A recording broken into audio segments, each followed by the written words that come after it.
महाराष्ट्र आरसा news. Subscribe करा आजच महाराष्ट्र आरसा न्यूज, कारण इथं बातम्या नाही वास्तव बोलतं। मुख्य संपादक सोमनाथ खिलारे।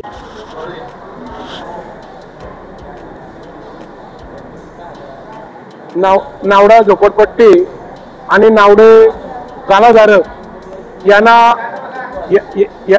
यांना शिडकोतर्फे नोटीस आल्या संदर्भात आपले तुम्हा आमचे माझे गुरुवर्य आमदार बाळाराम पाटील साहेब नेहमी आपल्याला संकट मोचन सारखं धावत येणारे आज आपल्या उपस्थित ते आपल्याला मार्गदर्शन देतीलच, परंतु त्याची पार्श्वभूमी सांगतो।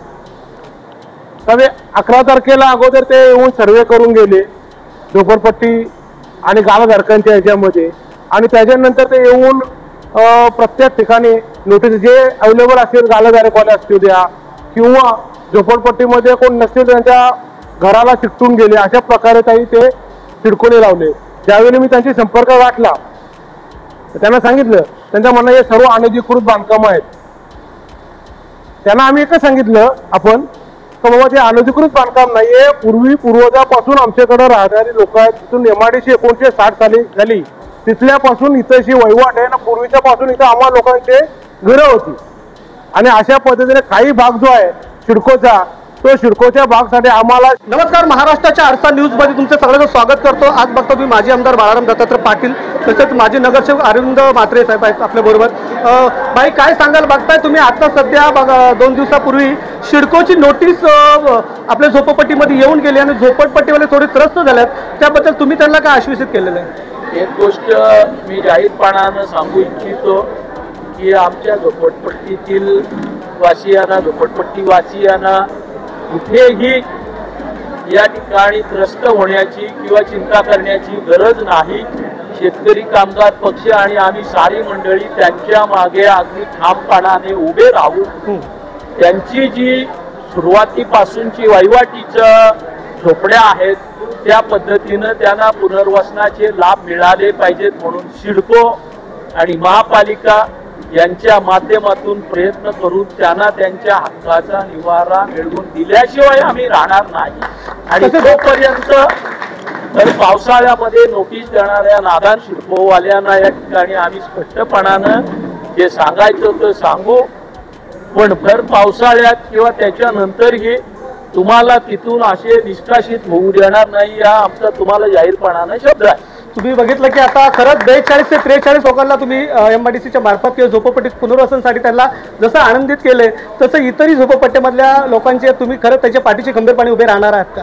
निश्चितपणानं राहू, आणि त्यांना जे इलिजिबिलिटी आहे, जी पात्रता आहे त्याप्रमाणे या झोपडपट्टी पुनर्वसन योजनेचा लाभ मिळवून दिल्याशिवाय आम्ही स्पष्ट वाटणार नाही। नाही, पहिलं तर फक्त 2018ला पनवेल महानगरपालिकेने सर्वे केला होता की प्रधानमंत्रीच्या आवास योजनेमार्फत सर्वांना घरं मिळतील, त्याचा पण काय पाठपुरावा केला तर या योजनेमध्ये जमेल का?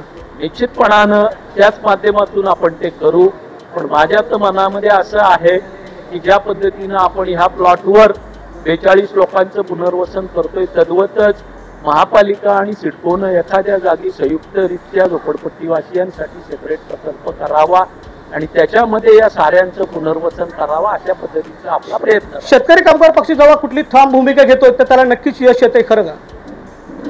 आतापर्यंत तरी तो इतिहास आहे आणि भविष्यातही ते तसंच राहील।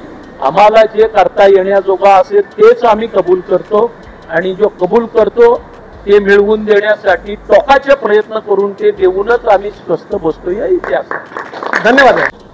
दादा काय सांगाल, आताच बघताय की तुम्ही झोपडपट्टीच्या बाबतीत आता एक मीटिंग झाली, त्या मीटिंगमध्ये माननीय बाळाराम पाटील यांनी तुम्हाला काय आश्वासन? आताच आमचे लाडके नेते बाळारामजी पाटील साहेब यांनी जे आम्हाला सिडकोच्या नोटीस आल्या होत्या त्या नोटीस त्यांनी बघितल्यानंतर त्यांनी सांगितलं की भर पावसामध्ये नोटीस देणं हे सिडकोचा नादानपणा वाटतंय, आणि त्यांनी सांगितलं की तुमच्याकडे जे प्रूफ आहेत, ज्यावेळेस घरपट्टी आहेत, लाईट बिल आहेत, ते सगळे प्रूफ जमा करून तसं ते सिडकोला महानगरपालिकेला असा अर्ज देणार आहेत, आणि आम्हाला आश्वासन दिलं की मी आहे तोपर्यंत, आमचा पक्ष शेतकरी कामगार पक्ष आहे तोपर्यंत तुम्हाला कोणत्याही हालतीमध्ये मी तुमचं हक्काचं घर मिळवून देणार, अशी त्यांनी आम्हाला ग्वाही दिली।